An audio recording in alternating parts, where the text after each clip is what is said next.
buen tiempo de, de vacación, ¿no? Así que quisiera saber cómo estamos, si estamos ya listos para iniciar. Así que a los grupos que nos toca exponer, ya estamos listos.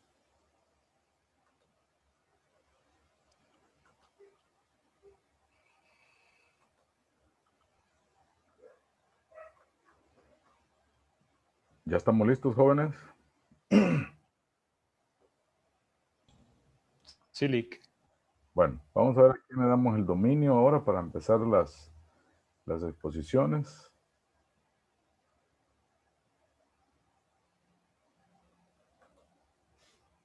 ¿A quién le damos el dominio, jóvenes? Para empezar ya, aprovechando el tiempo. Del grupo 5 sería mí. A usted. Bueno, Sí. el tema de aprendizaje, ¿va? Javier, Gerardo Javier. Sí. Bueno, entonces se lo voy a dar ahorita. Bueno, hoy sí. Puede ya compartir, compañero.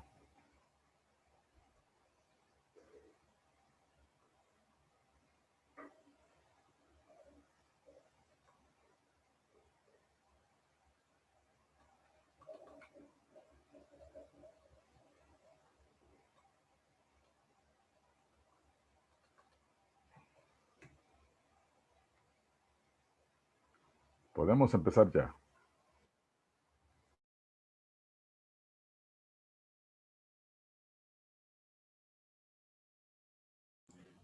Ok.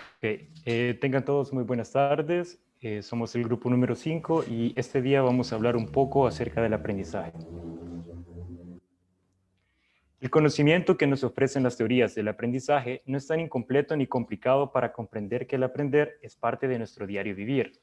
Desde la antigüedad, la buena conducta y el conocimiento ha sido admirado por los hombres, y este está relacionado con el aprendizaje, del que vamos a aprender un poco este día. Nuestro objetivo general es realizar una exposición integral acerca del tema del aprendizaje, mediante diferentes recursos para facilitar la comprensión del tema de una manera interactiva. Aquí tenemos una frase de Henry Ford. Cualquiera que para de aprender se hace viejo, tanto si tiene 20 como 80 años. Cualquiera que sigue aprendiendo permanece joven. Esta es la grandeza de la vida. Como primer punto vamos a tomar acerca de la definición de qué es el aprendizaje. Bueno, el aprendizaje es un proceso que a través del cual los seres humanos obtenemos ciertas habilidades. Estas habilidades pueden ser como el poder cocinar, entre otro tipo de actividades que hacemos en nuestra vida diaria. Así como en el cual podemos asimilar la información y también el poder extraer información de otra forma.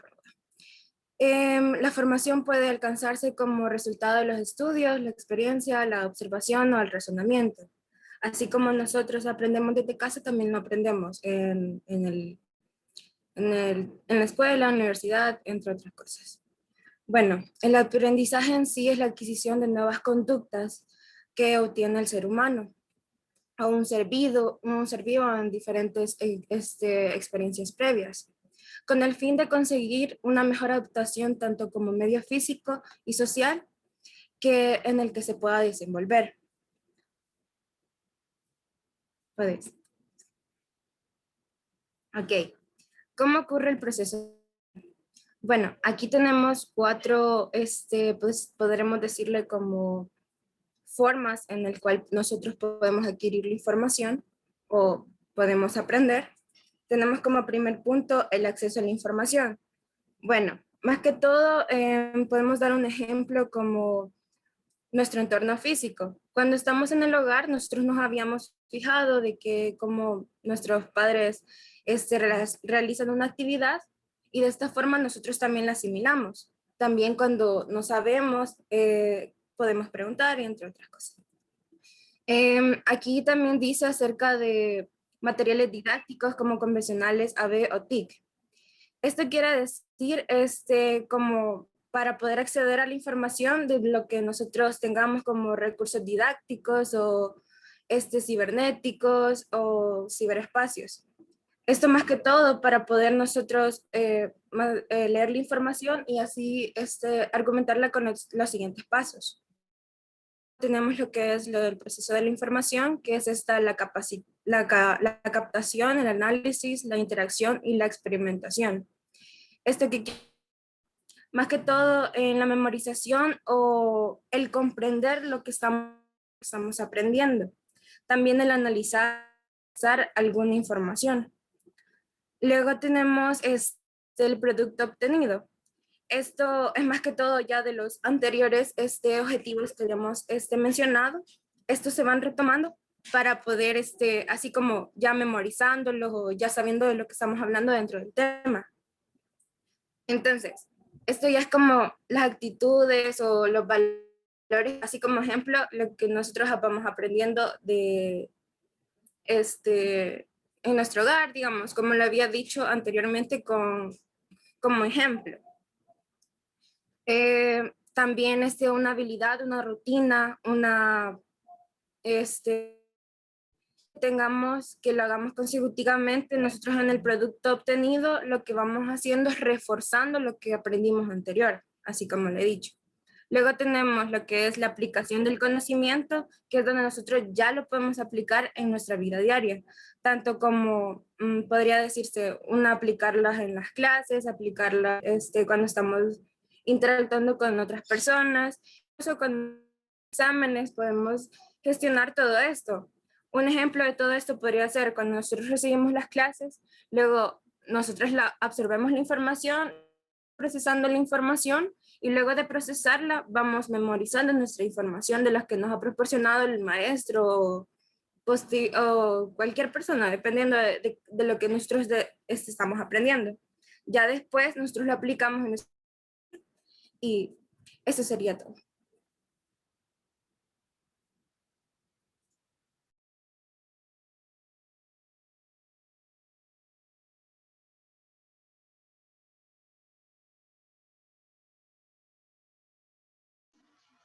Ok, tengan todos buenas tardes. Mi nombre es Lady Berenice y yo voy a hablarles sobre los tipos y las teorías del aprendizaje.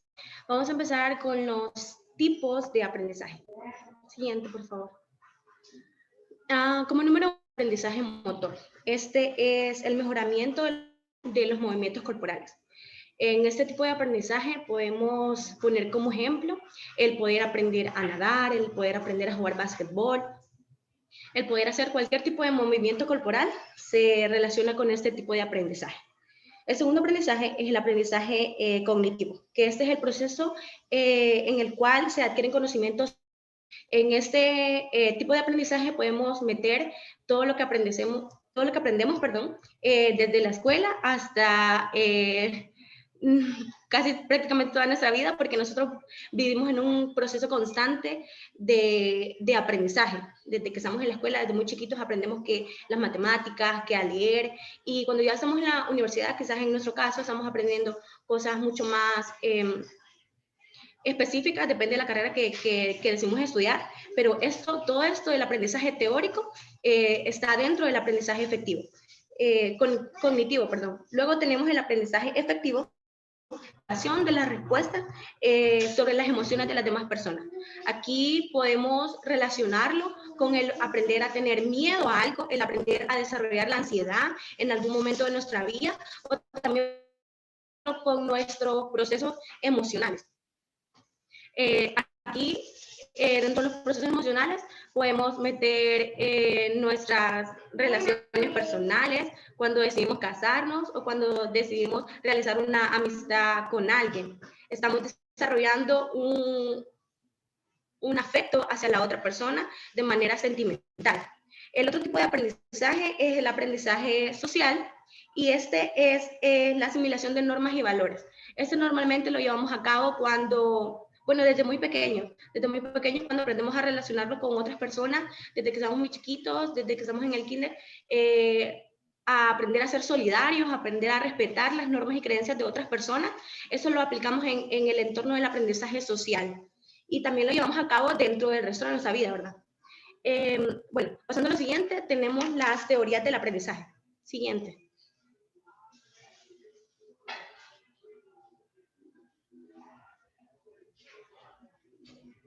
Ok, como bien sabemos, existen muchísimas teorías del aprendizaje, pero ahora voy a explicarles dos teorías que son muy relativas en el área de la psicología, que una de ellas es la teoría del conocimiento clásico establecida por Iván Pavlov, que también tiene el nombre como el aprendizaje por reflejos.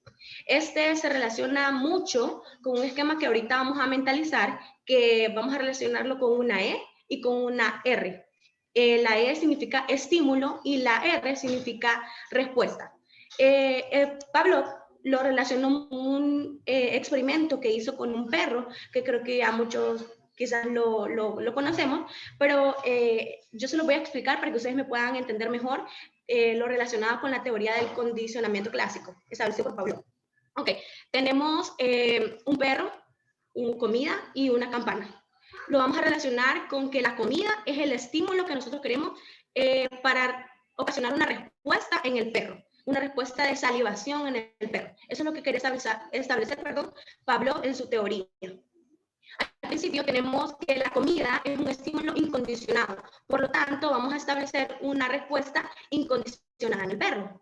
Luego vamos a presentar la campana y la vamos a hacer sonar y estamos ahí produciendo un estímulo neutro y vamos a producir en el perro un estímulo neutro también, porque si bien es cierto, estamos relacionando una respuesta en el perro, pero no estamos produciendo la respuesta que nosotros queremos, o en este caso la respuesta que quería Pablo, que era la salivación del perro.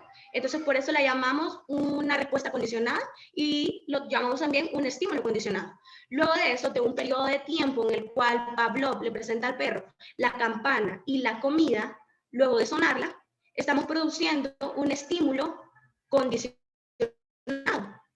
Y esto está muy relacionado con una de las características del aprendizaje, que dice que el aprendizaje es relativamente permanente. Nosotros sabemos que si dejamos de estudiar algo, dentro de un periodo de tiempo vamos a olvidarlo. Entonces, esto está muy relacionado con la teoría de Pablo, porque dentro de un periodo de tiempo estuvo relacionando el sonido de la campana con la comida hacia el perro y produciendo en el perro salivación, que es lo que él buscaba, y eso nos produce una respuesta condicionada.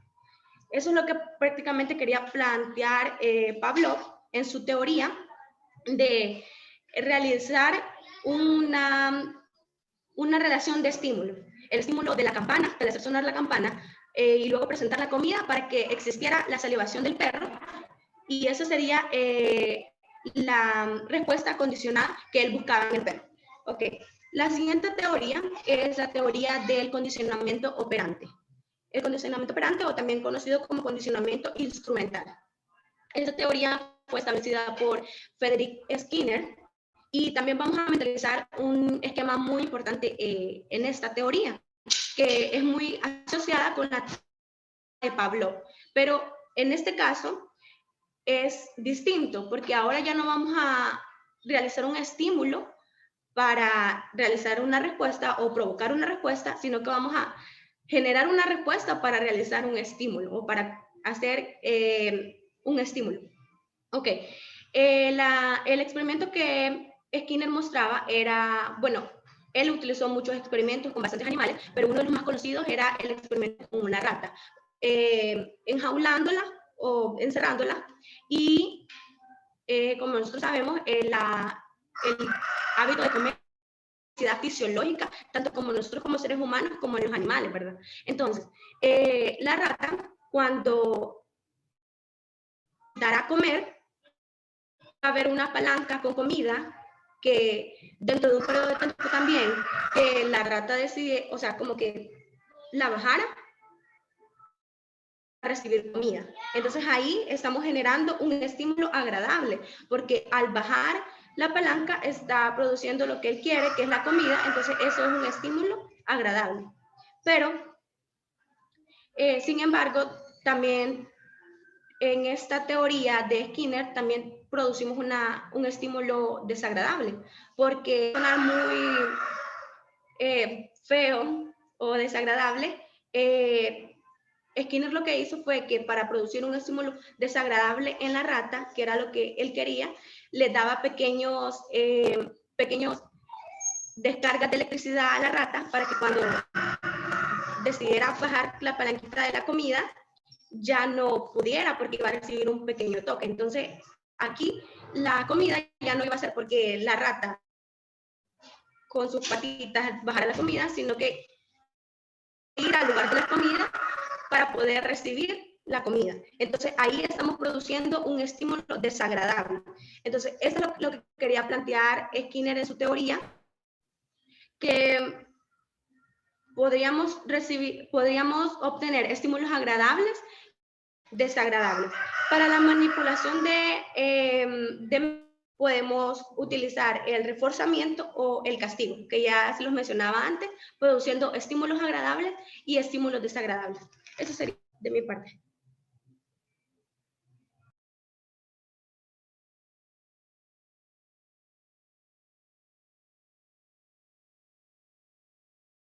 Bueno, ahora hablaremos un poco acerca de las bases neurofisiológicas del aprendizaje.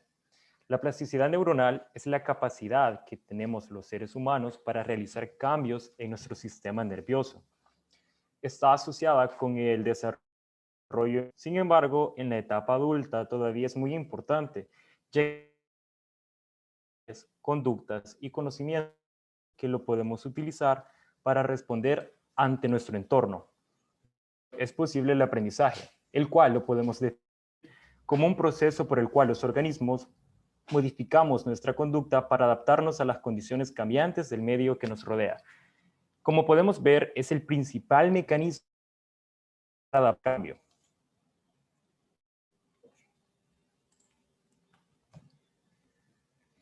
Entre memoria y aprendizaje. Primeramente, es importante recalcar que dichos procesos están unidos, son procesos hermanos. El aprendizaje es el que nos permite adquirir el conocimiento del medio que nos rodea, y es el que nos permite almacenar, sistematizar y utilizar en un futuro dicho conocimiento. Todo esto ocurre gracias a la sinapsis, que es el espacio físico que existe entre el final de una neurona y el comienzo de otra, y es el que permite la plasticidad neuronal que mencionamos. Gracias a esto, la comunicación neuronal y se produce el aprendizaje y la memoria. El aprendizaje científicamente es como un cambio en las redes sinápticas, aquello que se produce por un estímulo externo, como puede ser un factor visual, motor u oral.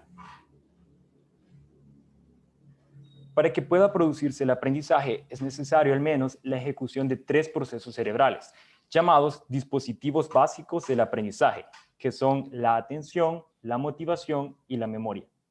Primeramente, debe existir un estímulo que sea capaz de llamar nuestra atención y que éste sea lo suficientemente interesante como para motivarnos a aprender más de él y podamos almacenar en memorias compactas dicha información.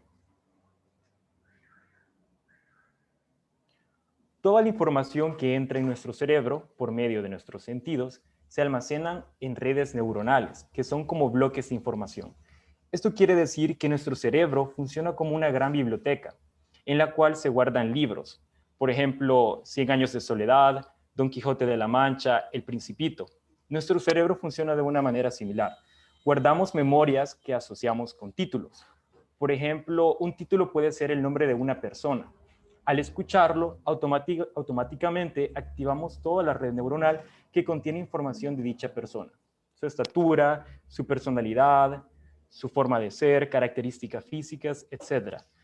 Otra manera de activar dicha red neuronal es mediante un factor relacionado con esa persona, como podría ser un olor característico, su perfume. Enfermedades relacionadas con el aprendizaje. Los problemas de aprendizaje resultan de una variación en el funcionamiento del sistema nervioso central. Esto no quiere decir que una persona tenga retraso mental o algún daño cerebral, aunque muchas veces es probable que por alguna contusión, algún golpe, alguna infección cerebral, se tengan problemas a nivel del aprendizaje. La mayoría de veces tienen origen genético, ya que el 50% de los niños que padecen de un trastorno relacionado con el aprendizaje tienen un familiar con un trastorno similar o igual.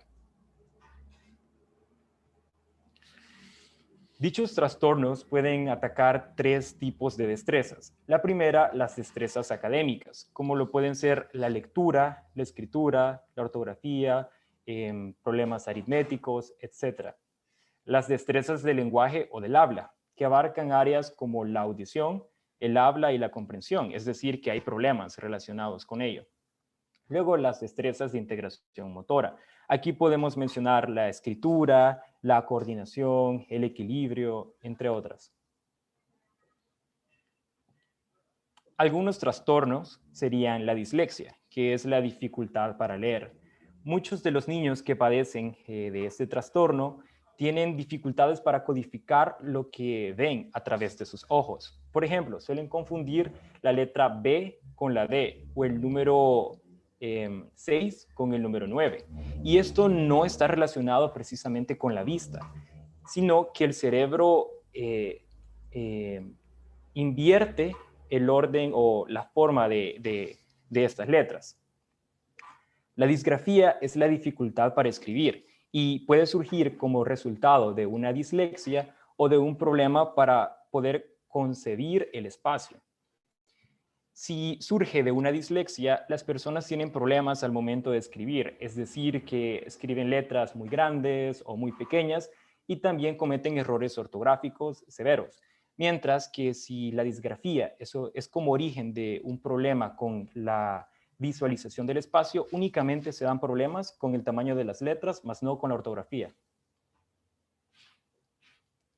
La discalculia es un trastorno relacionado con la dificultad para realizar cálculos aritméticos y también comprender concepciones básicas de la matemática. Por ejemplo, sumas sencillas como 3 más 4 o multiplicaciones igualmente sencillas como 3 por 2. La discapacidad de la memoria y el procesamiento auditivo es un trastorno que afecta a las personas al momento de recordar sonidos o frases. Estas personas escuchan con normalidad, pero su cerebro no es lo suficientemente capaz como para almacenar el recuerdo de lo que escucharon. El trastorno por déficit de atención e hiperactividad es una de las afecciones más crónicas y que se encuentra en millones de niños y adultos. Generalmente se puede lidiar con diferentes estrategias para tratar de reducirlos, pero algunas características que se presentan es dificultad para prestar atención, hiperactividad, conducta impulsiva. Y como recordamos anteriormente, la atención es uno de los factores necesarios para que se produzca correctamente el aprendizaje. Así que estos chicos tienen la dificultad de adaptarse al cambio. El trastorno del espectro autista, o también conocido como síndrome de Asperger, está relacionado con chicos que tienen problemas con la hipersensibilidad a ciertas imágenes o sonidos. Asimismo, tienen problemas para acoplarse en grupos sociales y diferentes gustos idiosincráticos.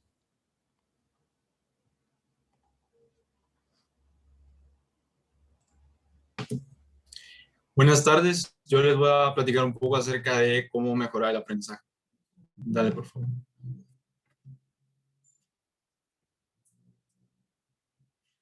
Bueno, antes hay que mencionar los factores que influyen en el proceso de aprendizaje, los cuales son estos que vamos aquí. El primero que vamos a mencionar es la edad. Cabe destacar que la edad no es un factor que afecta, sino más bien es un factor que puede llegar a afectar el proceso de aprendizaje. Existen dos tipos de enfoques a la hora de aprender. El simple o el superficial, que es como, bueno, como lo dice, es solamente como la superficie de un tema, y el profundo, que es ya más adentrado y se tiene más conocimiento sobre un tema. Se dice que la edad influye, ya que se ha observado, se ha visto que los alumnos, por ejemplo, alumnos o estudiantes, adolescentes, jóvenes, adultos, tienden a inclinarse por el enfoque más profundo porque son más proclives a este, y esto se dice que es porque ellos tienen una motivación intrínseca, mientras que los niños chiquitos, los niños pequeños son más superficiales y solo, o sea, absorben mucho conocimiento, pero es más superfluo todo. Luego, la personalidad. Bueno, la personalidad es algo que todo el mundo tiene y hay una increíble combinación y ninguna es igual a la otra, ¿verdad? En muchos estudios se ha visto que personas que son extrovertidas, que son organizadas, que tienen sentido de responsabilidad, que son colaboradoras, tienden a obtener mejores resultados en las áreas que se desempeñan a personas que no. Es por eso que se dice que la personalidad influye en este proceso. Luego tenemos las creencias epistemológicas. Las creencias epistemológicas son bastante importantes, ya que estas pueden ser simples o sofisticadas, y son bastante importantes ya que estas son las que determinan a qué nivel una persona se implica en el aprendizaje, se esfuerzan en situaciones difíciles, comprenden un material y se enfrentan en las áreas más complejas. Bueno, volviendo a mencionar lo de el enfoque superficial y profundo, las creencias sofisticadas se relacionan con el enfoque profundo y las creencias simples se relacionan con el enfoque superficial. Luego tenemos el autoconcepto. El autoconcepto es algo que lo conforman dos aspectos principales, los cuales son la autoimagen, que es como la percepción que uno tiene de sí mismo, y el autoestima, que es la valoración de esa percepción. Es bastante importante ya que si se tiene una buena imagen de sí mismo, tiende a confiar más en sí mismo, en sus habilidades, en sus destrezas, y por ende se le hace más fácil desenvolverse en el área que está desarrollándose si tiene una buena autoestima, a que si no, que tendemos a dudar muchísimo, de que no nos creemos capaces y todo eso. Luego tenemos la motivación. La motivación es sumamente importante, como lo habíamos mencionado. Básicamente es el por qué hacemos algo, ¿no? La motivación puede ser impulsada y está relacionada con la motivación intrínseca, ¿no? La motivación intrínseca está relacionada con el enfoque profundo. Si se tiene una motivación definida y establecida, es más fácil y se disfruta incluso más el proceso de llegar a adquirir algo, una destreza o cualquier cosa que se esté aprendiendo. Y la concepción de aprendizaje. Las concepciones de aprendizaje son 5, pero son importantes ya que si se tiene cierta concepción sobre algo, se tienen ciertos resultados, ¿no? A veces estas tienden a ser como inconscientes y podemos mencionar las 5. Según estudios cualitativos y fenomenológicos, se definen 5. El incremento de conocimiento, la memorización, la adquisición de métodos, datos, procedimientos para utilizarlos cuando sea necesario, la comprensión o la comprensión o el significado de los contenidos y el proceso de interpretación para comprender la realidad. Las primeras dos, o sea, las primeras dos, el incremento de conocimiento y la memorización tienen a estar más relacionadas con el enfoque superficial, mientras que las otras tres tienen a estar relacionadas con el enfoque profundo.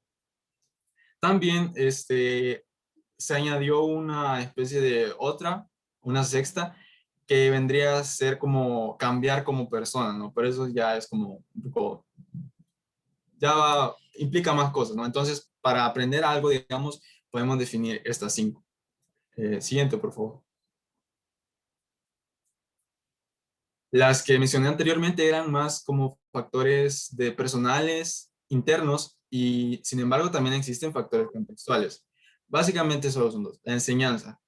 La enseñanza es la forma en que, o sea, se transmite el conocimiento, y una enseñanza que comprende retroalimentación, motivación, recompensación, a veces tiende a estar ligada con mejores resultados y mejor desarrollo personal. Y la evaluación, que es la forma en que, bueno, es lo que determina, ¿verdad?, si se aprendió algo. Hay una frase que dice que la manera de cambiar más rápido el aprendizaje es cambiando el método de evaluación, ¿no? La evaluación es algo sumamente importante porque es como lo que mide si algo se ha aprendido verdaderamente o no. Entonces, esos son los factores contextuales que pueden afectar el proceso de aprendizaje. Siguiente, por favor. Y bueno, existen muchas formas de mejorar el aprendizaje, son más que todo como actividades o actividades personales que uno puede hacer. Hidratarse, tomar agua es bastante importante, ya que, o sea, tomar agua y mantenerse hidratado es sumamente indispensable para que nuestro cuerpo y nuestra mente funcione de manera normal, ¿no? Ejercitarse libera hormonas, endorfinas e incrementa los neurotransmisores que contribuyen a estar de buen humor y a estar más concentrado. Por ende, para aprender se necesita estar concentrado. La ingesta de frutas, bueno, usualmente de frutas de colores intensos como la fresa o el kiwi, no sé, tienen vitamina C y E que contribuyen a la reducción de estrés. Entonces, la ingesta de estas frutas ayuda también a eso. La vitamina D que la encontramos en los rayos solares y que es bastante saludable para nosotros, ya que mejora la memoria y también genera como un estado de buen humor, como un estado agradable. El sueño, bueno, todos sabemos que el sueño es sumamente importante en todos los ámbitos de la vida y bueno, el aprendizaje no se queda atrás. Un horario ordenado y saludable de sueño mejora y descansamos mejor y por ende nos sentimos mejor para seguir aprendiendo y mejora la concentración también. Una dieta balanceada, obtener todos los nutrientes necesarios de las comidas y de los alimentos para que nuestro cuerpo y nuestro cerebro se alimente de manera adecuada y pueda funcionar, por ende, de manera adecuada. Y bueno, la reducción de estrés, ¿verdad? Actividades que disfrutamos puede ser bailar, no sé, hacer un deporte y cosas que podamos como canalizar el estrés y deshacernos de él de manera saludable. Incluso también podemos hacer como actividades mentales, juegos mentales, rompecabezas, cosas así, para también desarrollar un poco más, ¿no? Dale, por favor. Bueno, nosotros habíamos preparado un test que consta de 24 preguntas que se deben de responder de manera subjetiva sobre preferencias, ¿no? Situaciones de la vida que pueden como ayudar a hacerse una idea de qué tipo de aprendizaje es. Aquí les voy a pegar el link, creo que ya está, sí. Son preguntas, miren, por ejemplo, en lo que ustedes les hacen les voy a enseñar lo que me salió a mí. Me salió que soy más como, mi estilo de aprendizaje es más visual, o sea que las cosas, no sé, las percibo mejor y la información como visualmente, imágenes, infogramas o cosas así. Auditivo y por último kinestésico, ¿verdad? Que es como el movimiento. Entonces, ahí pueden ver más o menos una idea, se pueden ir haciendo una idea de qué tipo de aprendizaje tienen, ¿no? Sí, dale, por favor.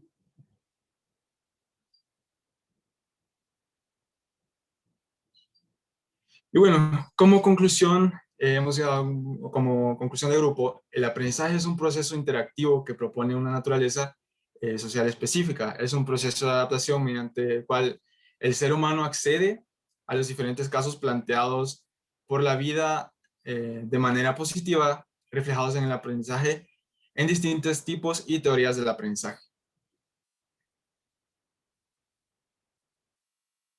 Bueno, muchas gracias por su atención.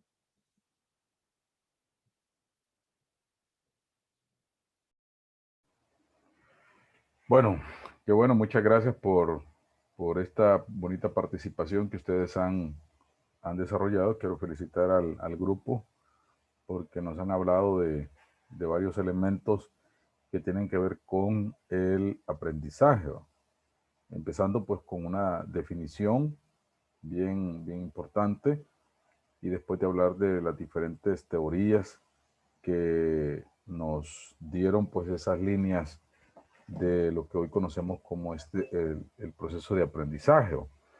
Así que quiero mencionar también pues eso también que es muy importante, tanto el condicionamiento clásico como el condicionamiento operante, ¿va? También que pues nosotros pues lo vemos constantemente, ¿va? Por ejemplo, cuando nosotros obtenemos una buena nota o cuando terminamos un ciclo de clase, pues hay ciertos elementos que nos ayudan a poder seguir aprendiendo, como ustedes lo han mencionado allí. Así que les agradezco mucho. Gracias por esa participación.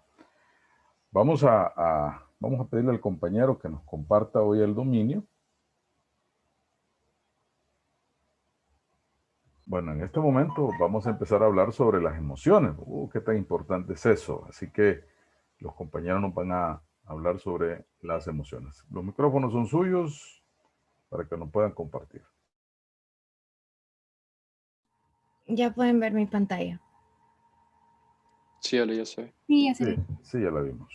Ya la vemos. Buenas tardes, licenciado y compañeros. Nosotros somos el grupo 6 y nos tocó el tema de procesos emocionales y volitivos, emociones, afecto, estados de ánimo y voluntad. Los integrantes son Alejandro Iglesias, Fiorella Martel, Óscar Sandoval, María Santos, Kelly Velasco y su servidora Alejandra Calderón.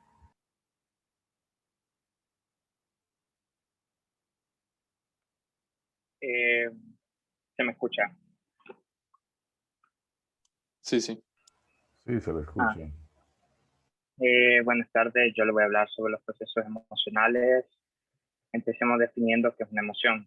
Es un estado afectivo que experimentamos debido a una reacción que viene acompañada de cambios orgánicos, ya sea fisiológicos, endocrinos, influidos por experiencias.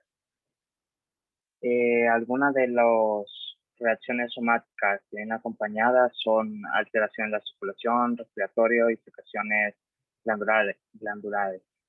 Ese cambio puntual que se produce en un determinado momento con una duración de tiempo determinada. Y hay varios enfoques de los que se estudian las emociones, por ejemplo, las neurociencias, psicología evolutiva, psicología social, psicología cognitiva, psicología de la personalidad y psicología clínica.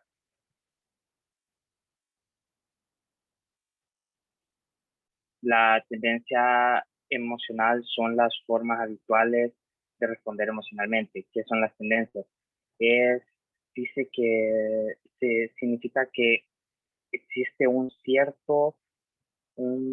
cierta tendencia a responder siempre de la misma manera a un estímulo externo y siempre se va a responder de la misma manera. Esa es una tendencia emocional. El afecto es una condición neurofisiológica accesible, consciente como los sentimientos más simples, evidente en el tono emocional. El humor técnicamente se denomina estado de ánimo o tono emocional de base. El sentimiento es la experiencia subjetiva de la emoción. Los sentimientos carecen de espontaneidad y de emociones que las contienen.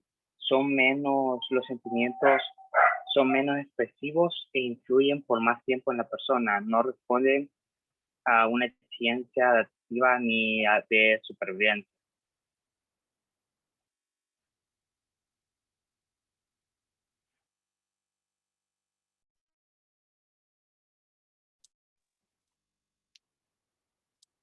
Buenas, yo les hablaré sobre los procesos volitivos. Lo volitivo es lo relativo a la volición o voluntad. Puede referirse específicamente a la volición en filosofía, un acto voluntario. Volición en lingüística es la distinción de si el sujeto o agente de oración realizó una acción de forma intencionada o no. La voluntad ha sido objeto de estudio a través de dos puntos distintos de carácter idealista, de dos puntos de vista de carácter idealista. Uno la aceptaba como libre albedrío, suponiendo que el humano goza de una libertad ilimitada, básicamente, por medio de la cual toma decisiones rápidas y espontáneas. El otro punto de vista es el de la fuerza de voluntad, considerando que el sujeto es dueño de un poder o atributo dado desde el interior o desde el exterior de forma sobrenatural, que es el que decide sobre su conducta. Em, ¿Qué es la actividad volitiva? Es una forma de actividad voluntaria que se supone la previa conciencia de un fin. Se diferencia de la actividad involuntaria porque esta no hay plena conciencia de su personalidad. La actividad volitiva es propia del ser humano. Surge y se desarrolla en la interacción del sujeto con el mundo social. La actividad volitiva está estrechamente ligada a la actividad cognitiva, la afectiva y la motivación. Siguiente, por favor. ¿Qué aspectos comprende la actividad volitiva? Número 1, toma de conciencia de una necesidad o un fin. Número 2, planificación de las acciones que permiten el alcance de este. Número 3, puesta en práctica de lo planificado. Número 4, el enfrentamiento con obstáculos y dificultades que pueden encontrarse en el curso de la acción. Particulares de la actividad volitiva. La conciencia de libertad del hombre para tomar decisiones, él elige sus propios objetivos. Su responsabilidad ante la decisión tomada, es decir, él es el responsable del resultado de sus actos. Número 3, la decisión la toma el hombre en última instancia, como ente social, sobre la base de sus motivaciones, las cuales están socialmente condicionadas. Muchas gracias. Yo les voy a hablar sobre las emociones. Las emociones son un sentimiento muy intenso que se tiene de alegría, tristeza o enojo, ya sea producida por un hecho, una idea, un recuerdo o una situación que esté sucediendo. Son reacciones psicofisiológicas que van a representar el modo de adaptación que tiene el individuo cuando percibe un objeto, una persona, un lugar, un suceso o un recuerdo importante. Estas se clasifican en dimensiones. La dimensión afectiva, que son las emociones positivas y las negativas. También existen las dimensiones cognitivas, afectivas y conductuales que constituyen el sistema psicológico de la persona, que estas están íntimamente relacionadas y se influencian mutuamente. Tenemos las dimensiones en las emociones que se tienen que considerar el modelo biopsicosocial y el papel que juegan las otras dos dimensiones del organismo, la biológica y la social, para tener una mayor comprensión del comportamiento de estas. Y la otra gran dimensión que se tiene es la transpersonal o espiritual, que también debe de ser considerada para tener una comprensión integral del comportamiento que tiene el humano en las diferentes situaciones que se presentan.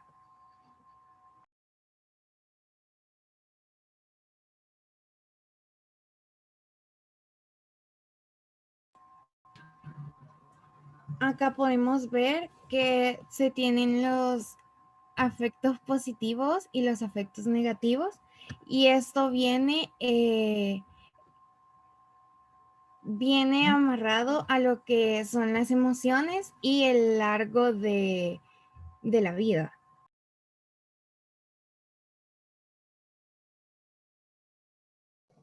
La anterior, por favor, Ale. Yo ahora voy a hablar sobre los afectos. Ok, los afectos provienen del latín affectus, que el afecto es una de las pasiones del ánimo. Cuando hablamos de la palabra afecto, estamos haciendo referencia a un sentimiento que damos a otra persona. Es como sentir simpatía por otra persona.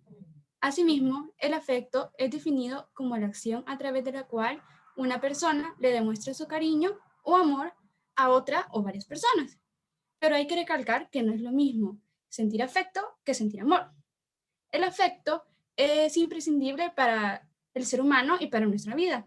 La ausencia del afecto puede causar diversas psicopatologías, como la depresión, la sociopatía o incluso puede afectar en los trastornos de personalidad.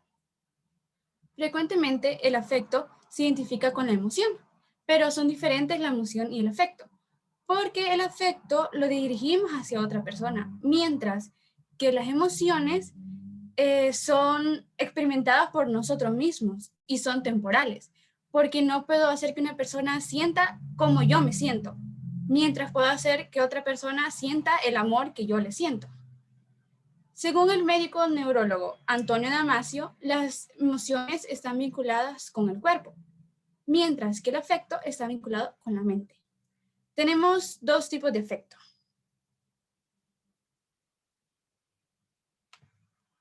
Que podemos encontrar el afecto positivo, que es cuando hablamos sobre valencias de carga positiva, como la alegría, el buen humor, el optimismo, todo aquello positivo. Y el afecto negativo, que son emociones de valencia negativa, como el miedo, la tristeza, el disgusto, la culpa. y el afecto como necesidad a lo largo del ciclo vital. Sentir y recibir afecto es fundamental para nuestro correcto desarrollo emocional y cognitivo como seres humanos. Entonces podemos dividir el afecto en 3 distintas etapas. Los primeros años e infancia. Dicha necesidad se ve evidente desde que nacemos. El contacto físico y el afecto que recibimos de la infancia marcan en gran medida nuestro desarrollo en los siguientes años, porque no es lo mismo cómo se desarrolla un niño que fue tratado con amor, paciencia y cariño a un niño que fue tratado con odio y con tratándolo mal, porque ese niño va a pensar de que eso está bien y cuando sienta afecto, va a pensar que el afecto se demuestra de una forma negativa. Pero según vamos creciendo, las necesidades afectivas se amplían, empezando a relacionarnos con otras personas que no son nuestra familia. Se empiezan a hacer las primeras amistades y se siente más el afecto hacia otras personas. Después entramos a la adolescencia y la adultez. La adolescencia es una de las etapas donde más se necesita del afecto. Nuestro interés se aleja de la familia y se centra más en nuestros amigos, descubriéndonos a nosotros mismos y nuestra forma de ser, nuestra propia identidad. También se empieza a aparecer un nuevo afecto, que es el de las primeras experiencias amorosas.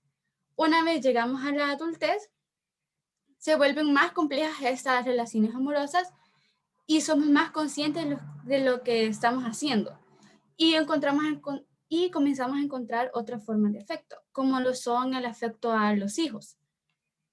Luego llegamos a la ancianidad. La ancianidad es una etapa difícil, ya que la mayoría de nuestros familiares o seres queridos comienzan a morir. Entonces vamos perdiendo dificultades físicas y mentales. Resulta más fácil perder autonomía y sentirnos más frágiles.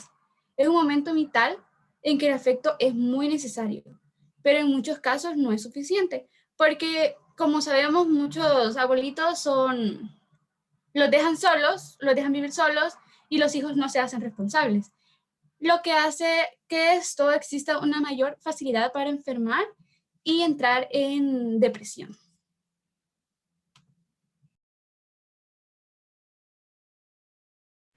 Bueno, yo ahora les voy a hablar sobre el estado de ánimo.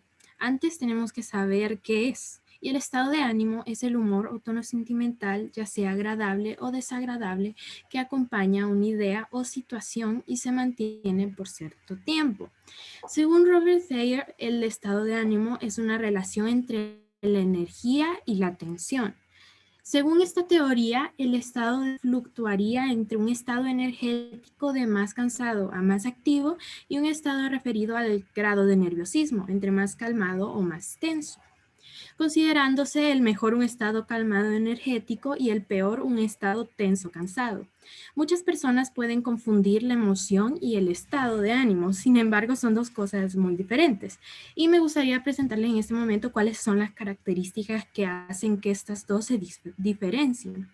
Las emociones tienen mucha intensidad, mientras que el estado de ánimo tiene una menor edad y cuenta con sensaciones más difusas. En cuanto a la duración, la emoción es muy poco duradera y el estado de ánimo, más sin embargo, siempre va a tener algún fin. Puede ser ya de minutos a horas. La emoción tiene una causa puntual y explícita, o sea que cuenta con motivos claros, mientras que el estado de ánimo no. Este tiene motivos difusos, sí, de componente dominante hablamos. El estado de ánimo o el de la emoción es más, el estado de la emoción es más neurofisiológico, mientras que el estado de ánimo es más físico, psíquico y ambiental. ¿Qué quiere decir? Que estas tres variables están en lo que es el estado de ánimo y afectan en ella. En cuanto a control, la emoción es muy difícil de controlar, por lo que es más intensa y dura menos tiempo, mientras que el estado de ánimo es más manejable a largo plazo. Podemos decir también que cualquier estado emocional prolongado que influye en la personalidad y en el funcionamiento vital de la persona. Ahora les voy a mostrar los tipos de estado de ánimo en lo que pueden entrar varias otras emociones. Como por ejemplo, El estado de ánimo disfórico, que aquí lo pueden ver, depresivo o distimia, este cubre todas las emociones de índole negativa o desagradables. Entre estos podríamos mencionar la tristeza, depresión, irritabilidad y ansiedad. Esta disforia engloba un sentimiento de desvalorización de sí mismo, pesimismo, cansancio e inhibición.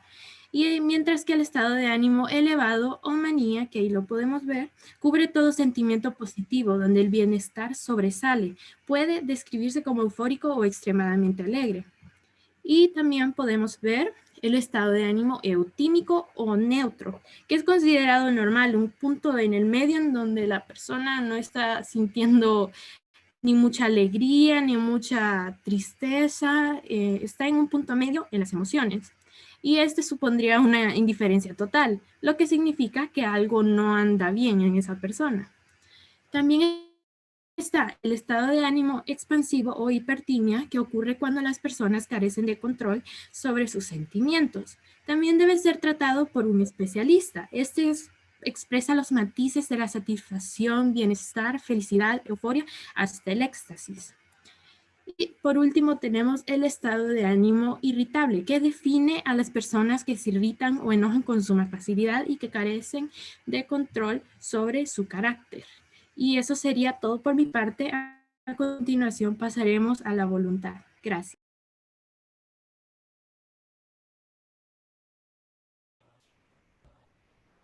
Buenas tardes, yo les hablaré sobre la voluntad. Para muchos autores el concepto de la voluntad tiene diferentes significados. Para algunos es la capacidad de poder decidirse a actuar, para otros el acto de voluntad consiste en querer algo que es objeto del conocimiento, pero nosotros podemos resumirlo como aquella capacidad del ser humano de autodeterminación, es decir, que de llevar a cabo aquello que con la inteligencia se presenta como un bien. Pero podemos decir que a veces por voluntad se podría hacer alguna acción mala. Ninguna persona en su sano juicio quiere hacer el mal por el mal, porque la voluntad tiende necesariamente al bien.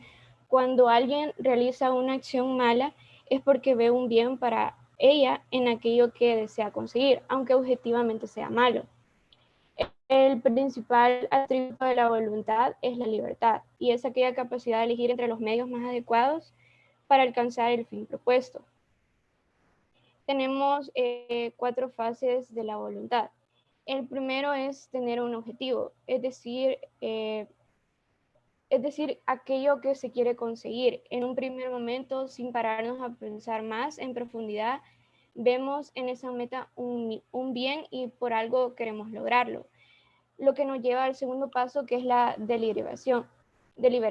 En este segundo paso analizamos las ventajas y los inconvenientes, si me conviene o no. Entonces es cuando realmente descubrimos si el objetivo tiene algo bueno, alguna ventaja. Lo que nos lleva a tomar la decisión, que es el tercer paso, que es como consecuencia lógica de los anteriores, donde la voluntad determina si se va adelante con esta acción o no. Y llegamos al último paso, que es la acción. Este es el último, es la consecuencia del objetivo, a través de las acciones del hombre que se va haciendo y según se dirige hacia la voluntad. También hay que tener en cuenta que podemos llegar a cometer errores a la hora del segundo paso, que es la deliberación. Este puede ser debido a la influencia de factores como los sentimientos, la falta de reflexión necesaria, la prisa y el activismo. Lo importante es detectarlo y rectificar, si no la voluntad se va acostumbrando y acabamos educándola mal y no llegamos a desarrollarla con plenitud. También tenemos puntos fuertes de la voluntad. Una voluntad sana nos lleva a tener firmeza en los propósitos, solidez en los objetivos y ánimo frente a las dificultades. Esos son como las características que detectamos en una voluntad ya bien formada. En sí, la voluntad es el motor de los demás valores, no solo para adquirirlos, sino también para perfeccionar estos valores. Ningún valor puede cultivarse por sí solo, si no se hace un esfuerzo, pero todo requiere un pequeño y grandes sacrificios realizados con constancia. Y tenemos los fundamentos de la voluntad, que son 4. El conocimiento es como la capacidad para averiguar por el ejercicio de las facultades intelectuales, de la naturaleza y cualidades y relaciones de las cosas. Se trata de un elemento básico, imprescindible para poder hablar de voluntad, ya que no se puede querer algo si no antes no se conoce, si no se tiene conocimiento de lo que se quiere lograr. Puede decirse que en general para que haya un acto humano es necesario y suficiente con que el sujeto tenga una advertencia o una consecuencia del acto que va a realizar, y de su conveniencia o inconveniencia solo si así el sujeto puede ser dueño de este acto. Como siguiente es el fundamento de la libertad. Es la facultad natural que tiene el hombre de obrar de una manera o de otra, o de no obrar, por lo que es responsable de sus propios actos, y así podríamos decir el qué. Para realizar una acción con auténtica libertad, es decir, voluntariamente, es preciso no solo saber y querer, conocer y desear, sino además ser consciente de ellos y de las limitaciones en cada momento. Le impone a sus aprendizajes previos. La voluntad se convierte entonces en la esencia de la libertad del hombre. Luego tenemos la motivación. Es dar o explicar la razón o motivo que se ha tenido para hacer algo. Si bien hay un autor que dice, Leibniz, que dice que él definía la libertad como la espontaneidad de un ser inteligente, pero él también decía que nunca obraría la voluntad sin algún motivo, y que el motivo más fuerte sería el que prevalecería, y ya que el hombre sería de esperar que por su inteligencia eligiera, como siempre, el mejor motivo que deseara. Pero también hay una contradicción, ya que la motivación no determina, pero sí puede condicionar a la voluntad, ya que la motivación únicamente activa y facilita la actuación del sujeto, y con ello la intervención de la voluntad, pero no la anula ni la convierte en una forma determinante. La voluntad sí controla, guía y orienta los instintos, los humaniza, pero su función va más allá para la motivación. Al ser un estímulo para actuar, también facilita y orienta el papel de la voluntad. Y luego tenemos el control emocional. Al hablar de emoción nos referimos al impulso vital que nos orienta hacia las cosas, el que se ejerce esa capacidad para dominar el impulso físico hasta hacerlo. Aquí es donde entran en todas las emociones, donde cuando por algún motivo difícilmente pueden ser controlados cuando se toma voluntariamente una acción con rapidez. Y eso sería todo. Muchas gracias.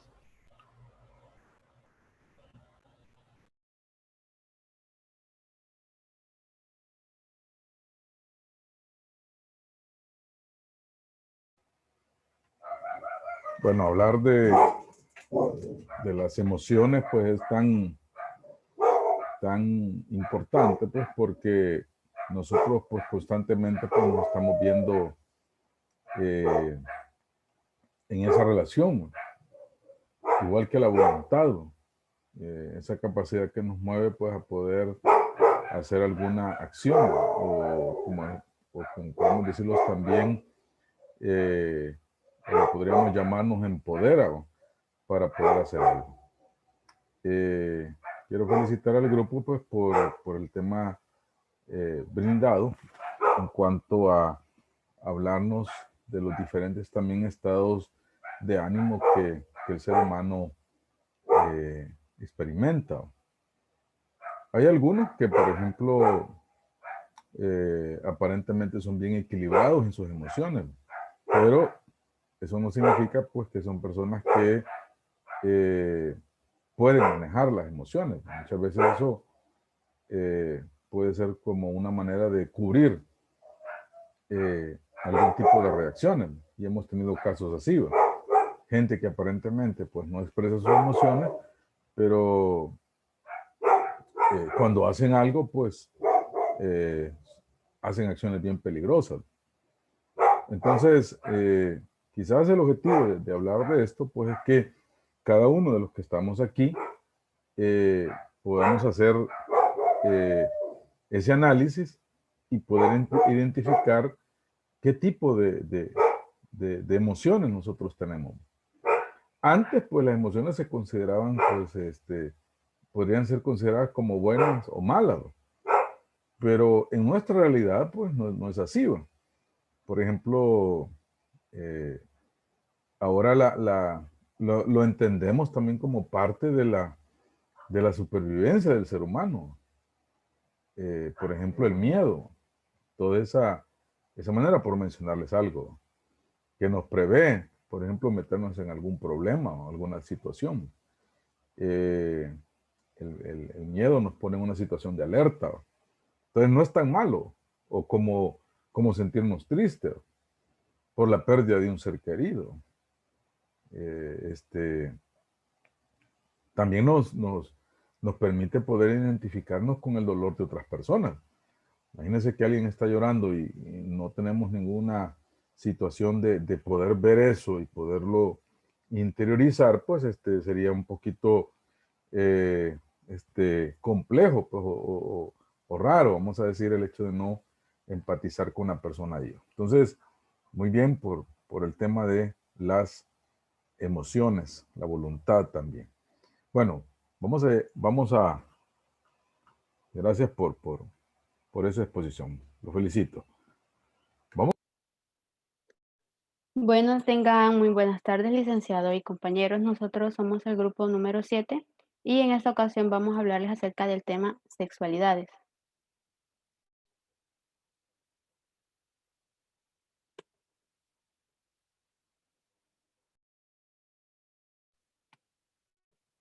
Ay, no pasa. Ujú. Permítame que se me congeló.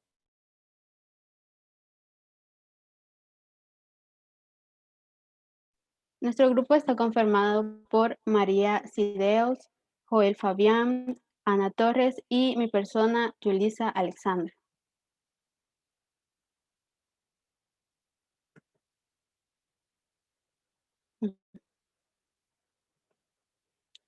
Bueno, para iniciar tenemos la introducción, que nos dice que la sexualidad es el conjunto de condiciones que caracterizan el sexo de cada persona. Desde el punto de vista histórico-cultural, es el conjunto de fenómenos emocionales de conducta y de prácticas asociadas a la búsqueda de emoción sexual, que marcan de manera decisiva al ser humano en todas y cada una de las fases determinantes de su desarrollo. La sexualidad es un aspecto central en la vida de las personas. Durante muchos siglos se le consideró exclusivamente desde el paradigma biologicista, reduciéndola a la genitalidad.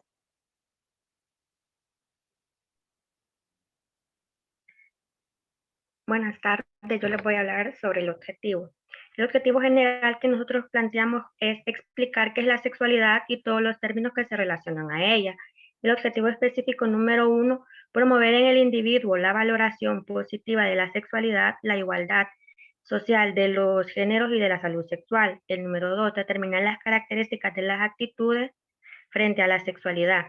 El número 3, desarrollar estrategias que permitan la orientación de los procesos referentes a la educación de la sexualidad.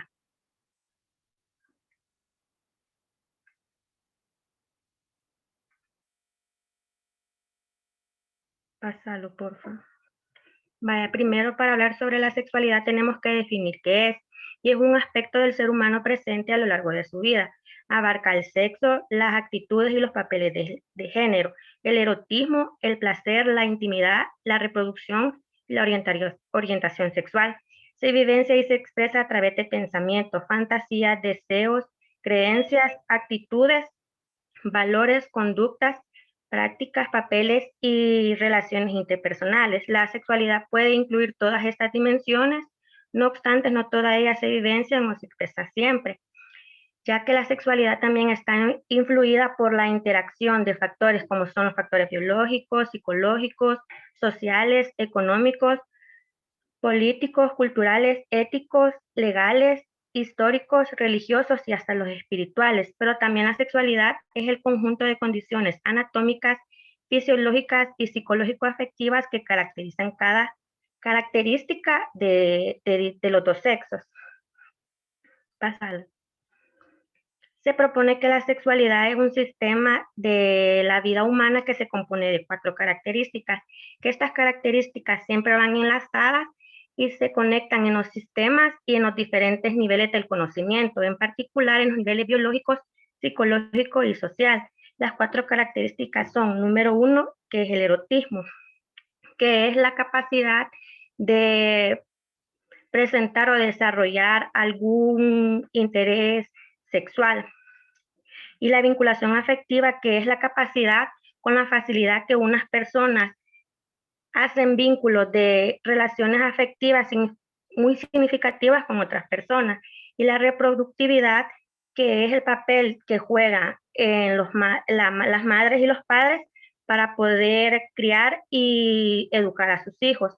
Y el sexo genético, que puede ser genotípico, y físico, que es fenotípico. Pasalo. La salud sexual también es un estado de bienestar físico, mental y social en relación con la sexualidad. Requiere de un enfoque positivo y respetuoso de la sexualidad y de las relaciones, así como la posibilidad de tener experiencias sexuales placenteras, seguras, libres de toda coacción, discriminación y violencia, ya que también la sexualidad es parte importante del ser humano, como también crear vínculos de amor, afecto y la intimidad sexual. Representan un papel importante porque nos ayudan a determinar las relaciones que pueden ser saludables y también contribuyen con su sentido de bienestar personal. La sexualidad es el conjunto de condiciones que caracterizan el sexo de cada persona. Desde el punto de vista histórico-cultural, es el conjunto de fenómenos emocionales y también de conductas y de prácticas asociadas a la búsqueda de la emoción sexual que puede tener cada persona, que marcan de manera decisiva al ser humano en cada una y todas las fases durante su desarrollo. Y el erotismo, que es la exacerbación del deseo sexual por el medio de la imaginación, fantasía y o estimulación sensorial, que esto puede depender de cada persona, que se identifica con el placer sexual que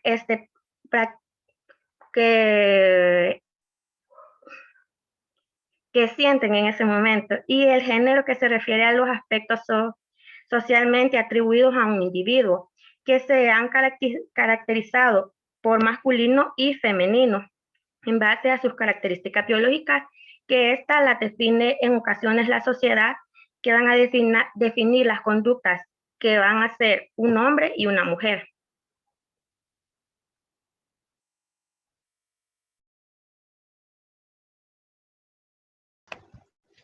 Tengan muy buenas tardes. Yo voy a continuar hablándoles acerca de lo que es la identidad sexual. La identidad sexual es un concepto que remite a la forma en que el individuo se identifica como hombre o mujer, desde el punto de vista del género, y también remite a la orientación sexual que tiene esa persona. Además, la identidad personal de un individuo y su orientación sexual son muy íntimas. Por lo tanto, el ser humano se desarrolla de acuerdo a unos parámetros concretos a partir de la aceptación interna. Esto nos quiere decir que mediante la persona o mediante las personas van creciendo, estas personas van como identificándose consigo mismas, o como nos dice aquí, hasta llegar al punto de que tengan una aceptación interna de sí mismos, hasta que se sientan ellos mejor. Y esto puede depender de la forma en que como ellos se vistan, los gustos que tengan, y también la forma en que ellos se puedan expresar. Siguiente. ¿Qué es el sexo?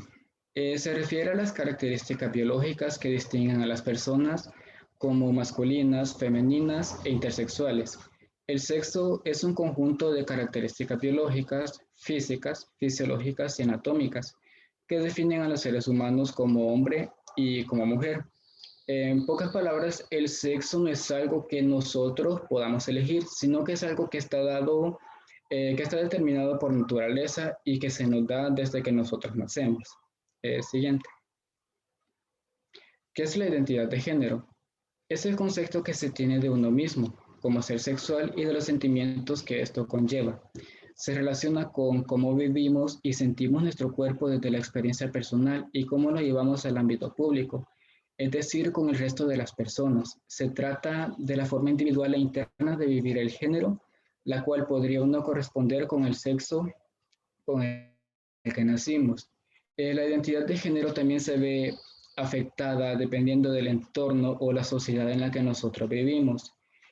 Un ejemplo podría ser que un chico que conviva o que pase el mayor tiempo de su vida conviviendo, como ejemplo, ya sea con su mamá, con sus hermanas o con sus tías, etcétera, esta persona podría ver como un ejemplo el hecho de realizar como las labores del hogar, como por ejemplo el hacer los oficios, lavar la ropa, barrer, cocinar, todas esas cosas así las podría ver como algo normal, pero en cambio una persona que conviva el mayor tiempo de su vida, ya sea con su papá, con sus tíos o sus hermanos, podría ver el hecho de realizar todas estas actividades como algo que a él no le corresponde, sino que sería algo que solo le corresponde hacer a la mujer y que a él le corresponden hacer otras cosas, por decirlo así. Siguiente. ¿Qué es la expresión de género? Se refiere a las manifestaciones externas del género, como por ejemplo la vestimenta, los manierismos, el habla, el comportamiento, etc. Las expresiones de género son lo primero que se ve de una persona, es decir, son la primera imagen que la sociedad recoge de cada persona, ya que, por ejemplo, cuando nosotros conocemos a una persona nueva y nosotros podemos ver la manera en que él interactúa, cómo son sus formas de expresarse, así podemos decir de que si ellos son, por ejemplo, decirlo así, más afeminados, o en el caso de las chicas, que podría decir que algunas tienen una forma más ruda de actuar y otras son más sensibles, por decirlo así, y así es como tenemos la perspectiva que nosotros nos da la impresión o la primera imagen de cada persona cuando la conocemos. Siguiente. ¿Qué es la orientación sexual? Es una atracción emocional, romántica, sexual o afectiva duradera hacia otros. Se distingue fácilmente de otros componentes de la sexualidad que incluyen el sexo biológico, la identidad sexual, el sentido psicológico de ser hombre o mujer y el rol social del sexo, respecto de las normas conductuales de la conducta femenina y masculina. Eso sería todo. Siguiente.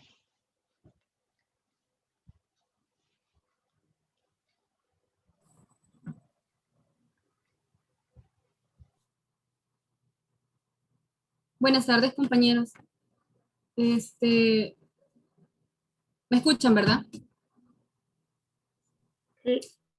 Sí, se escucha. Sí, la escuchamos. Bueno, vamos a continuar con lo que es la diversidad sexual.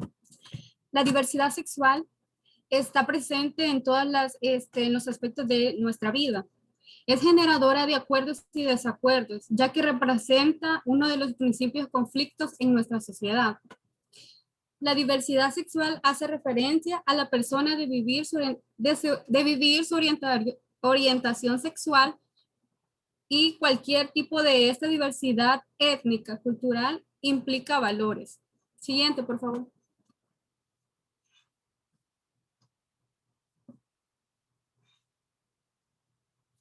Los elementos que la componen sería género, identidad de género o identidad sexual, heterosexual. El género es la construcción social, cultural y psicológica que determina el concepto de mujer y hombre. La identidad es la percepción y la manifestación de personas del propio género. Y heterosexual es de que dice que las personas heterosexuales sienten una atracción romántica y física por miembros del sexo opuesto. Siguiente, por favor. Homosexual. Las personas homosexuales sienten una atracción romántica y física por las personas del mismo sexo. Las mujeres que sienten atracción por otra mujer se les denomina lesbianas y los hombres que sienten atracción por otro hombre se les conoce como gay. Siguiente, por favor.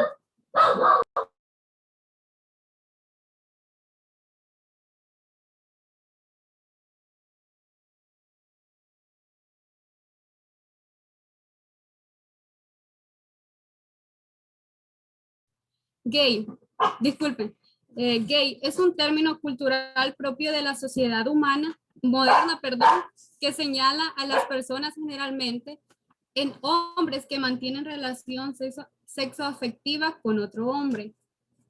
Siguiente, por favor. Y como podemos ver en la presentación, lo que es la bandera arcoíris y con sus siglas LGBT, que representa lo que son a las lesbianas, a los gays, a los bisexuales y a los transgéneros. Siguiente, por favor. Vamos con lo de lesbiana. Dice que es la corriente sexual en que las mujeres se ven atraídas sexualmente y amorosas por otras mujeres. Siguiente, por favor. Y bisexual es una persona que tiene interés romántico y sexual tanto como por los hombres como por las mujeres y mantienen vínculos heterosexuales y homosexuales. Siguiente, por favor. Asexual, cuyo sexo no puede determinarse y ya que resalta ambigua o es inexistente referente al individuo que carece de interés sexual a que no se siente atraído por las diferentes formas de la sexualidad. Gracias. Bueno, yo les voy a continuar hablando acerca de otros tipos de sexualidad adicionales a los que mi compañera ya hizo mención. Nos dice que actualmente se tienen en cuenta 5 aspectos cuando se habla de sexualidad, entre los que están el sexo, el género, la vinculación afectiva, el erotismo o deseo y la reproducción. Entre estos otros tipos de sexualidad que probablemente no son tan conocidos como los que ya mencionó mi compañera, que son gay, lesbiana, pero también que se encuentran entre los tipos adicionales que existen. Y entre ellos tenemos las personas que son androsexuales. Nos dice que un androsexual puede significar 2 cosas. Alguien que tenga sentimientos o inclinaciones sexuales hacia el sexo masculino, o alguien que se siente una atracción sexual hacia las personas que se definen a sí mismas como cualquier variación de género. Pero ustedes se preguntarán que por qué existe androsexual si entonces está el término gay, que sabemos que son aquellas personas que les gustan las personas del sexo masculino. Nos dice que, es decir, que un hombre, una mujer o alguien no binario pueden identificarse como androsexuales, mientras que el término gay implica que alguien necesariamente se identifique como hombre que siente atracción por otros hombres. Esto nos quiere decir que una persona que se sienta atraída sentimentalmente o sexualmente del sexo masculino puede ser un hombre, una mujer o una persona no binaria, es decir, que no se identifica con ninguno de los sexos, ya sea masculino o femenino, sino que ellos lo llaman como un tercer género o ninguno. En cambio, la persona que se define o que se considera gay tiene que ser específicamente un hombre que le gustan otros hombres. Por ejemplo, para comprender mejor el concepto, nos dice el ejemplo número 1, que Mike, quien se identificó a sí mismo como un experto en género, insistió en que no era homosexual porque le gustaban los hombres. En cambio, prefirió el término androsexual. Y como ejemplo 2 tenemos, cuando David salió como un género neutral, su novia se convirtió en androsexual como resultado. Como siguiente concepto tenemos la ginosexualidad, que nos dice que de acuerdo a la educadora sexual Elizabeth Bosky, los androsexuales están atraídos a los hombres o a la masculinidad, mientras que los ginosexuales a las mujeres o a la feminidad.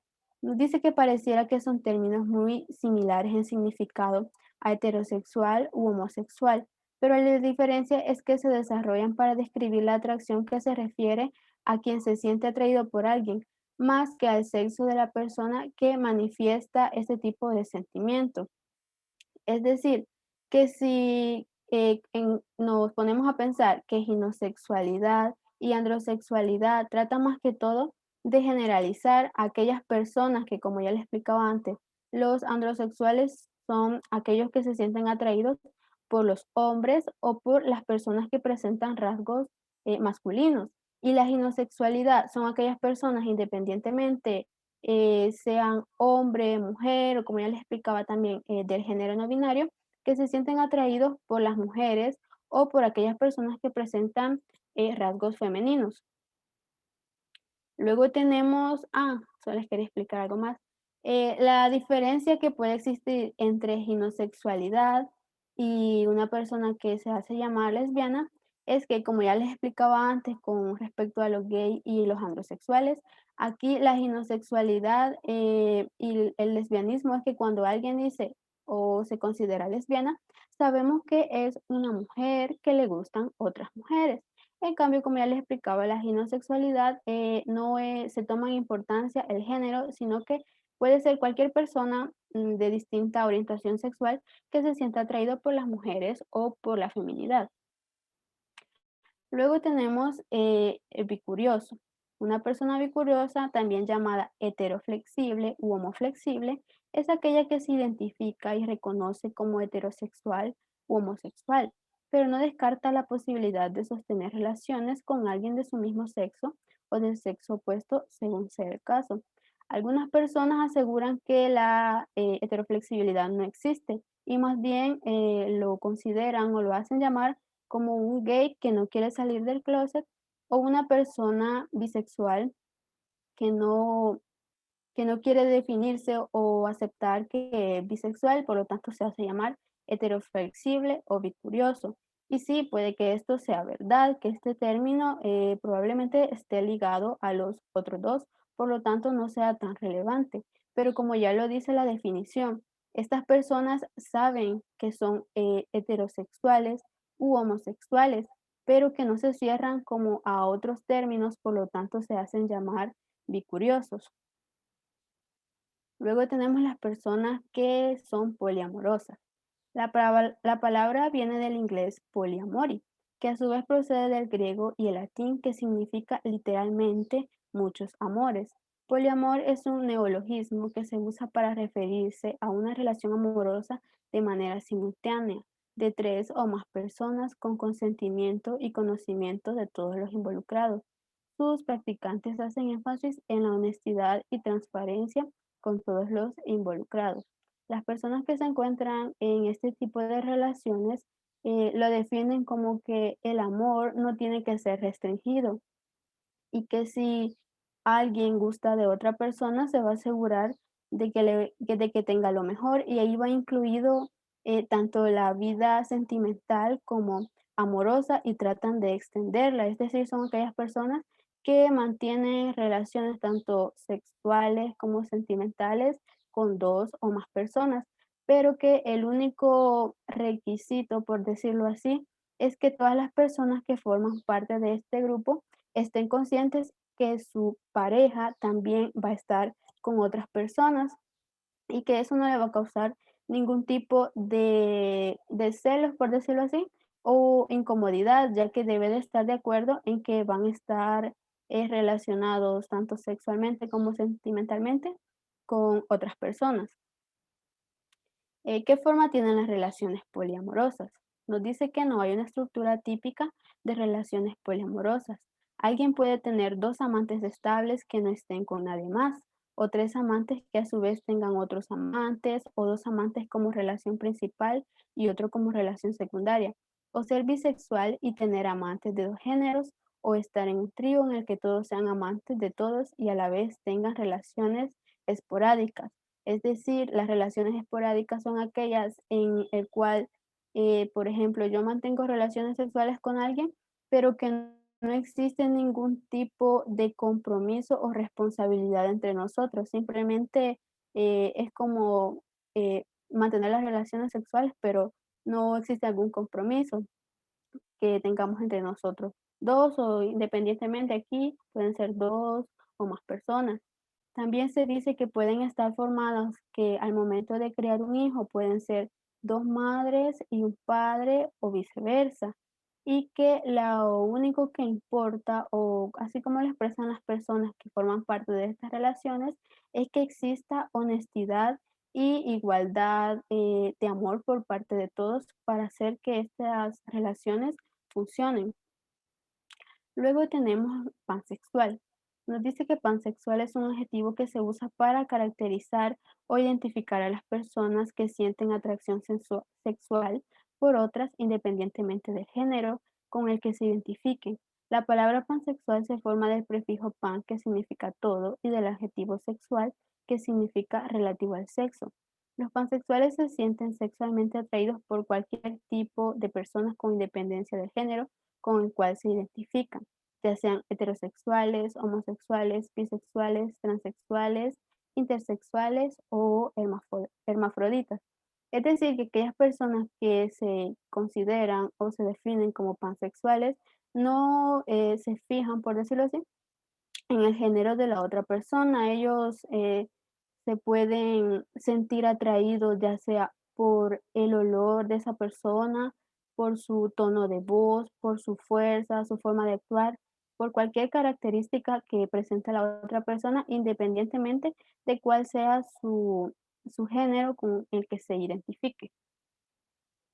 Y tenemos la diferencia entre bisexual y pansexual, que nos dice que una persona bisexual es aquella que se siente atraída por hombres y mujeres que se identifican con su sexo. En cambio, una persona pansexual no discrimina entre una persona heterosexual, homosexual, transgénero, bisexual, intersexual o hermafrodita a la hora de establecer una relación íntima. Como ya les decía, las personas pansexuales no les interesa lo que es el género con el que se va a identificar a otra persona al momento de establecer relaciones íntimas. Y luego tenemos las personas que se definen como omnisexuales, que esto sería como el contrario a pansexual, porque nos dice que una persona omnisexual es aquella que siente inclinación erótico-afectiva por personas de cualquier género o sexo, siendo este género o sexo determinantes en la atracción. La diferencia entre omnisexualidad y pansexualidad radica en que una persona pansexual no tiene en cuenta el género ni el sexo cuando sienten atracción por alguien, se fija en otras características cualesquiera que sean estas. En cambio, las personas omnisexuales, su principal requisito, por decirlo así, para salir con otra persona va a depender mucho del género y el sexo, ya que se basan más que todo en esto para poder establecer una relación tanto sentimental como sexual. Les hemos hecho mención de algunas de los tipos de orientaciones sexuales que existen, aunque existen más. Se estima que hay entre 13 a 15 tipos de orientaciones sexuales, pero nosotros hemos tratado de enfocarnos en las que son como, en las que tienen como más auge o que están, con las que se identifican más personas. Y para finalizar tenemos las conclusiones, que nos dice que la sexualidad es el conjunto de condiciones que caracterizan el sexo de cada persona. La diferencia entre sexo y sexualidad se debe a que el sexo es una cuestión biológica externa y no está sujeta a la elección, así nacemos. En cambio, la sexualidad está relacionada con una cuestión psicológica. Y por último, la expresión de género hace referencia a la forma en que manifestamos nuestro género mediante el comportamiento y apariencia. Y por último tenemos los anexos donde se encuentran las preguntas acerca del tema y la bibliografía de donde nosotros obtuvimos toda esta información. Eso sería todo por nuestra parte. Muchas gracias. Bueno, creo que hemos aprendido mucho sobre este tema tan interesante, ¿va? Como es la sexualidad. Eh, pero pues que en alguna medida pues hay tanta y tanta información con relación a esta temática. Existe una biología de la conducta sexual y como también hemos hablado, siempre este tema pues va a traer ciertos conflictos, porque hay aspectos culturales también, aspectos religiosos que se hablan. Entonces, que nos llevan pues siempre a una distorsión de todo esto. No digamos también, por ejemplo, las parafilias, ¿va? Que se dan también, que es otro aspecto pues que también tendríamos que mencionar también. También otro aspecto también muy importante en cuanto a la sexualidad es qué es lo que nos motiva también. Por ejemplo, hay personas que lo consideran como algo meramente instintivo. Otros lo miran como un aspecto vital para el ser humano. Pero, por ejemplo, nosotros no podemos dejar de comer, de beber, de tomar agua, que son aspectos bien vitales para el ser humano, pero el aspecto sexual, en alguna medida, pues podemos sobrevivir sin esa práctica. Entonces, eso es por un aspecto también. También, cómo es que el ser humano, pues, tiene esa experiencia también. Por ejemplo, las mujeres a los hombres, cuáles son esas diferencias. También, por ejemplo, cómo se da la excitación sexual también entre hombres y mujeres o entre los seres humanos. Por ejemplo, alguien puede estar viendo una pornografía muy explícita, muy fuerte y excitarse y tener una erección. Y eso pues lo puede llevar al acto sexual, ¿no? Pero por otro lado, hay personas que no necesariamente tienen que tener ver unas imágenes pornográficas para poder excitarse, ¿va? Eso no, sino que, por ejemplo, el olor de una loción, el contacto físico, el experimentar eso. También, por ejemplo, las diferencias en cuanto a qué lo excita a un hombre, ¿va? Por ejemplo, los hombres son más excitados por señales visuales, mientras que las mujeres responden más al tacto, ¿va? Entonces, por ejemplo, un hombre puede ver una mujer desnuda y excitarse. En cambio, una mujer puede ver un hombre desnudo y asustarse, preocuparse, sentirse amenazada, sentirse preocupada. Pero posiblemente si existe también cierta relación sentimental con tocarle alguna parte del cuerpo, pues puede excitarse también. Es otro aspecto también. En cuanto también, por ejemplo, hay culturas que lo ven como algo raro, ¿va? Por ejemplo. Hay culturas, por ejemplo, que por ejemplo, las mujeres totalmente vestidas de pie a cabeza, pues son, por ejemplo, son símbolos sexuales, ¿no? Entonces, esos son como aspectos que podríamos hablar de eso. Por aquí tengo un mensaje.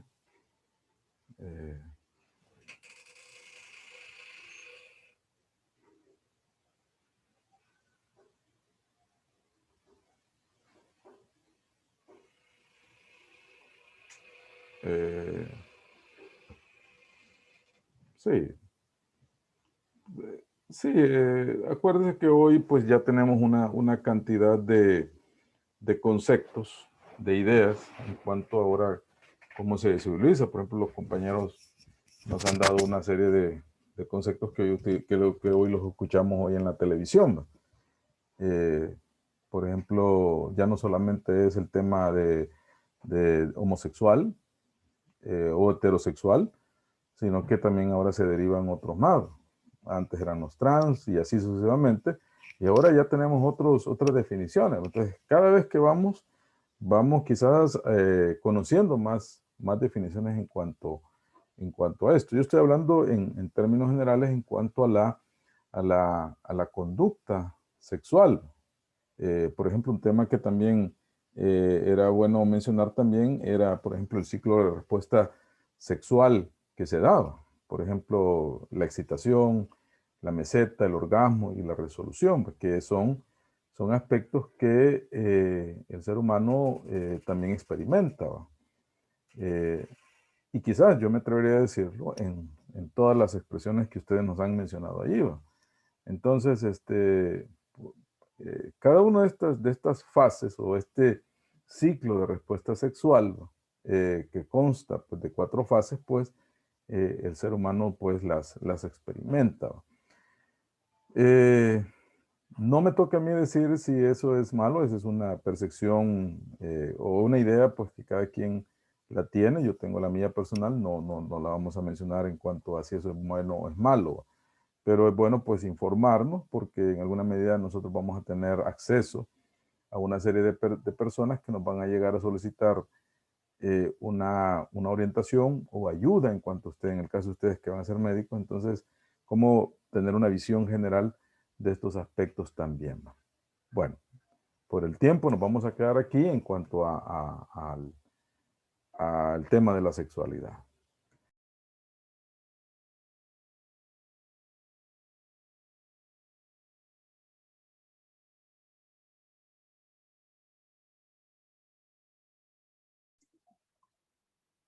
Tengan buenas tardes, compañeros, compañeras y licenciado presente. En esta ocasión les explicaremos sobre la conducta alimentaria. Y los integrantes del grupo somos Anderson Hernández, Andrea Pérez, Carlos López, Diego Alfaro, Raúl Chinchilla, Verónica Umaña y mi persona que es Javier Durán.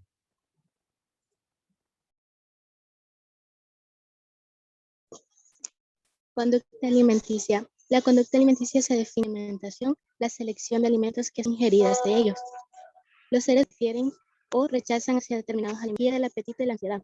En términos prácticos y externos que guían a un individuo en la selección, la sensación fisiológica de plenitud que determina el término de señales orgánicas que regulan el momento de iniciar unas digestivas, de vaciamiento gástrico. En ellas se suman señales sensoriales visuales, olfatólicas, tales como el lactato, la glicemia en el suero y el sistema nervioso central. Son integradas básicamente a nivel de centros hipotálamo de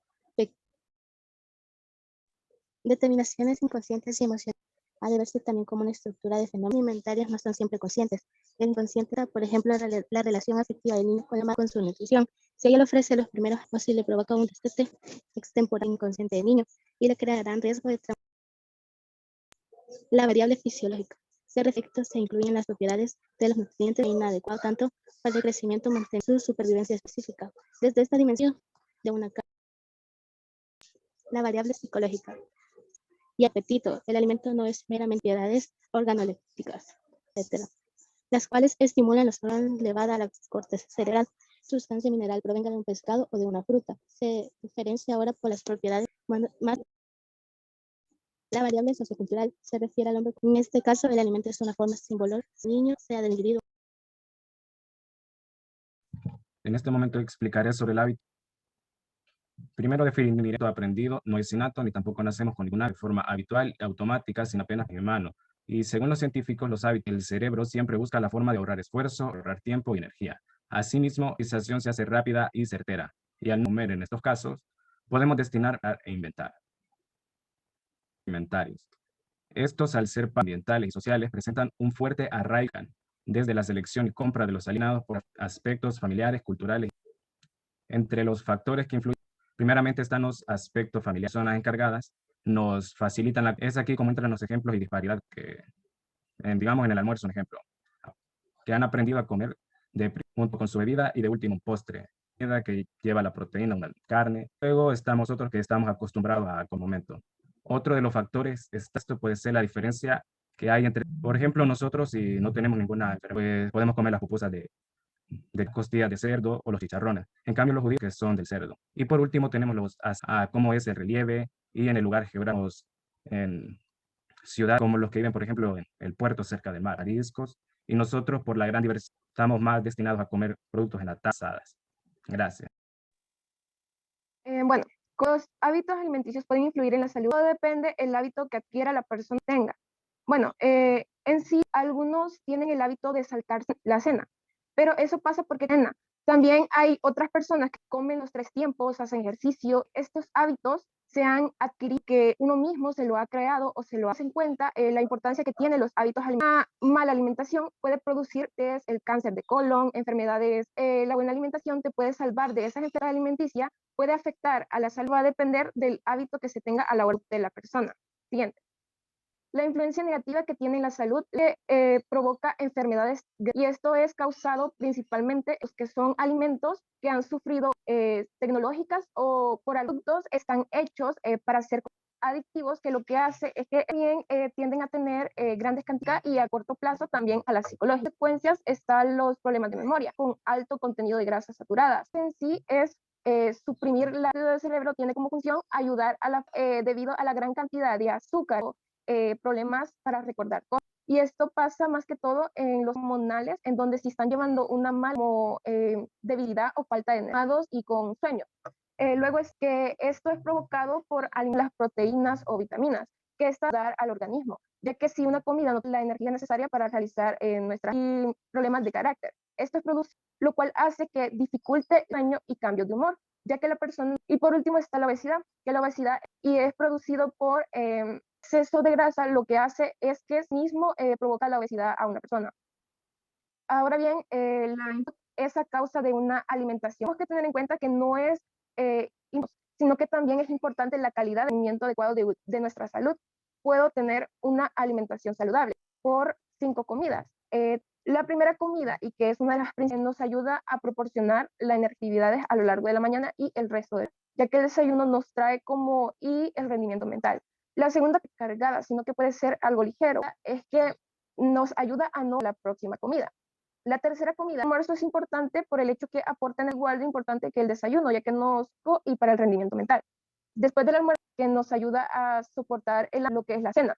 Y bueno, la cena ligera, para que el estómago pueda digerir, es importante por el hecho que antes del día, para que así en la próxima comida siempre comamos moderadamente. Una alimentación saludable, y esta alimentación es que disminuye el riesgo a plazo, ayuda a reducir el colesterol cerebral, se adquiere más energía, mejora el sistema inmunológico y evitar la osteoporosis. Bueno, ¿cuáles son los malos hábitos alimenticios que afectan tener hábitos alimenticios negativos y acción, irregularidad en los horarios de nutrientes que se consumen? Todos estos generan efectos. Los hábitos alimenticios son en rasgos generales, que son más comunes. Las personas comen más de lo que comer en pocas cantidades, personas que también pueden tener otra variedad de problemas nutriregulares. Muchas personas no tienen un horario regular demasiado pronto después de la última comida y así la irregularidad que presentan. Estos hábitos alimenticios generales, las principales es la desnutrición. Si la dieta no se y todo este tipo, la persona tendrá problemas, el sobrepeso y la obesidad. La persona podría llegar a sufrir sobrepeso y triglicéridos. Problemas cardíacos, esto hace que las personas se vuelvan más por el colesterol. Los problemas digestivos, es la alimentación, los horarios de la alimentación, gastritis, un horario irregular por malos hábitos alimenticios, la calidad de estos. Otras consecuencias negativas, nutrientes, NAD2 y todo este tipo de cosas. Además de esto puede sufrir de problemas del sueño, relación